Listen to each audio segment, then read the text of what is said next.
So here we have yet another Tyson Fury video. However, this one is more of a response type video to one that I've just watched by Joe Stunner. I imagine most of you guys probably know Joe. I think we share mostly the same viewer base. But in case you don't know him, check out his channel. I'll leave his video linked in the description box or the comments, maybe even both, so check it out. Joe has a great channel, always gives a great take on boxing. No BS, no frills, just proper boxing chat. So in case you haven't checked him out before, do so. You won't regret it because he constantly pumps out a whole range of boxing content, which I think everyone can appreciate. But anyway, in this video, he talks about why we may see Anthony Joshua take on Tyson Fury in September at Wembley. And this is a view that I also think is very likely.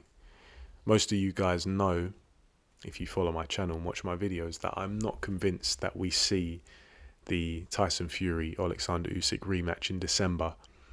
Call it a gut feeling, call it a vibe. I just don't think we see that fight. I'm not convinced. I don't think that fight's going to happen. However, Tyson Fury versus Anthony Joshua, I think that sounds realistic. I can understand, I can see why both parties, Team Joshua, Team Fury, would take that fight. And we know that Anthony Joshua, it seems by hook or by crook, he's probably going to fight at Wembley in September. There have been, three main names mentioned for that. Daniel Dubois, that is, being the front runner. Zhilei Zhang, Joseph Parker. And I've given my take on these fights, potential fights, previously in a video, so you can check that out if you haven't seen it already. All very good, credible opponents, but still no announcement, although I think there is supposed to be one this week. However, it wouldn't surprise me if maybe just before an announcement that Tyson Fury hat gets chucked into the ring. Because if we look at it from Tyson Fury's perspective on why he might take this Anthony Joshua fight, he's already lost to Usyk once. And I think Tyson Fury is in quite a vulnerable position now because, of course, he's coming off a loss, but you have to imagine it's quite a damaging loss to his morale and his psyche, because this was a guy who he was trying to make out was just some gappy, overblown middleweight rabbit who happened to also batter him around the ring and knock 7 bells out of him. And so I can't imagine Tyson Fury is all that keen to get back in the ring with Alexander Usyk, because that really would be, it's a risky fight. I don't know if anyone would be picking Tyson Fury to get revenge in a rematch. I certainly wouldn't. But Tyson Fury, his actions showed before the fight and even after the fight how he's clinging on. He's so desperately trying to protect his ego and his reputation. And, in the lead up to the first Usyk fight, he sensed that Usyk was a threat to him. Whereas now he knows it. It's almost like a certainty because he's already been in there and Usyk's already dealt with him in quite good fashion. And I think Tyson Fury is aware that he doesn't have much long left. So if we look at what each fight offers, he could go to Saudi Arabia and rematch Usyk and get paid handsomely, of course. But from what I've heard, the purses are actually going to be reversed. So in the first fight, Tyson Fury got by far the lion's share, I think 3 times as much as Alexander Usyk, or maybe even more. Whereas in the rematch, and rightfully so, the purses will be reversed so that Alexander Usyk gets the larger amount.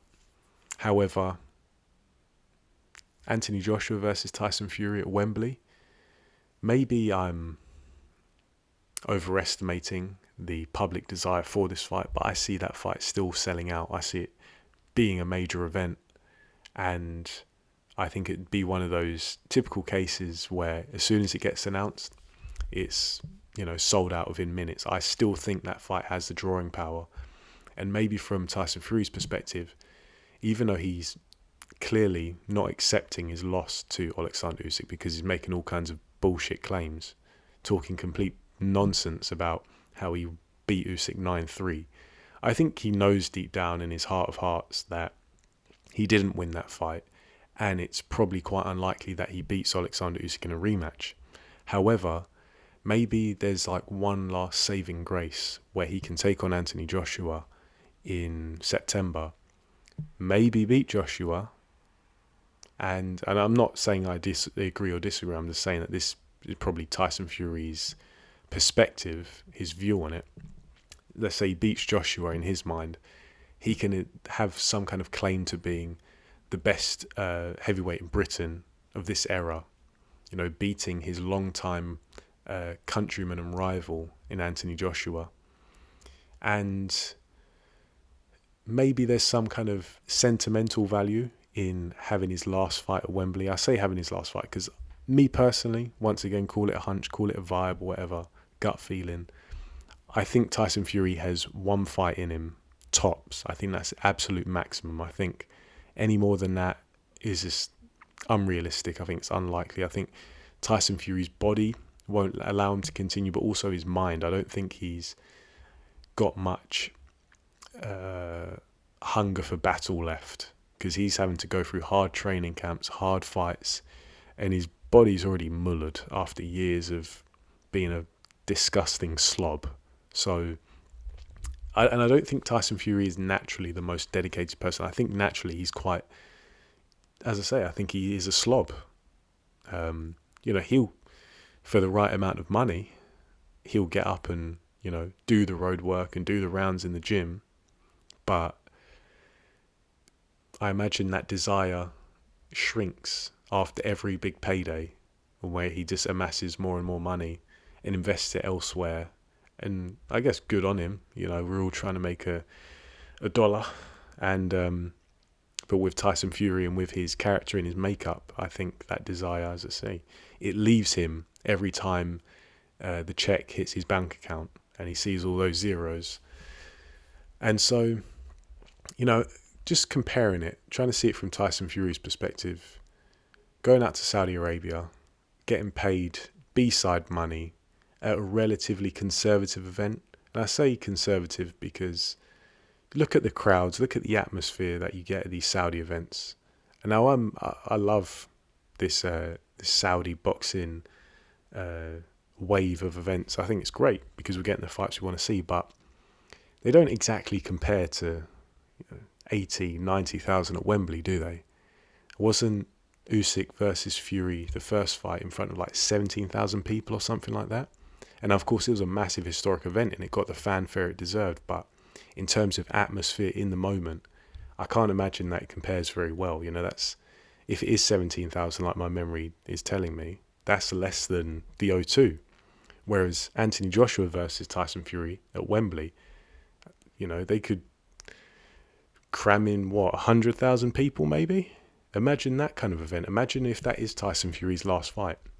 I imagine that he'd much prefer to go out on that kind of note, win, lose or draw to AJ. And maybe that's another point. He just sees AJ as being a better fit for him stylistically. I'm not saying I agree or disagree. I think Anthony Joshua does have a very good chance of beating Tyson Fury right now, although it's not guaranteed. I know people see Tyson Fury losing to Alexander Usyk and they probably think that everyone beats him now, but I just don't think that's the case. Styles make fights. Anthony Joshua and Alexander Usyk are two very different propositions, although I probably would favour Anthony Joshua. I think he's in a good place right now of his career, whereas Tyson Fury, very vulnerable, both physically, emotionally, psychologically, spiritually, if you will. I always like to chuck that one in. But and also Anthony Joshua, I think his team have always been quite keen on taking on Tyson Fury because they understand it sells a lot and they probably back AJ to beat him. Because I don't buy this notion, just to go off on a tangent, I don't buy this notion. I think it's quite silly to run with this narrative that Anthony Joshua ducks Tyson Fury and Deontay Wilder. I don't think he did. I think there's plenty of evidence to show the contrary, that he actually was quite proactive, him and his team, in trying to make those fights happen, but it was the other parties, Wilder and his team, Fury and his team, who weren't interested and wanted to freeze him out. I think that's very clear to see now. However, when comparing the two, Wilder and Fury, I think Team AJ has always seen Tyson Fury as a much more winnable fight and also a much less dangerous fight, because he doesn't have that one-hitter quitter like Deontay Wilder does. And so I imagine that sentiment probably still carries now up until the present day, where they see Tyson Fury as, okay, even if he beats Joshua, it might not be a massive, dramatic, potentially career-ending loss. I'm just trying to look at it from different perspectives. But yeah, to round this up, I think it's quite likely that we see Tyson Fury take on Anthony Joshua in September at Wembley. I think financially it makes sense, because maybe Fury can get the lion's share when matched with Joshua, which could potentially be more than an Usyk rematch. Maybe he sees Joshua as more beatable than Alexander Usyk, but maybe there's also the sentimental value of coming back to the UK, fighting in front of 90, 100,000 fans, and win, lose or draw, kind of calling it quits there. An all-British heavyweight clash. Maybe if he beats Joshua, he can say, you know what, I'm the best of Britain of this era. I think there is incentive there for Tyson Fury to maybe choose Anthony Joshua over Alexander Usyk. But yeah, just my take, just my opinion. As I say, I agree with Joe. Check his video out if you haven't already. And I guess watch this space. Apparently we are due an announcement this week, I believe. And yeah, we'll see what beans get spilled in a few days. But for now, thanks for listening, and I'll catch you in the next video.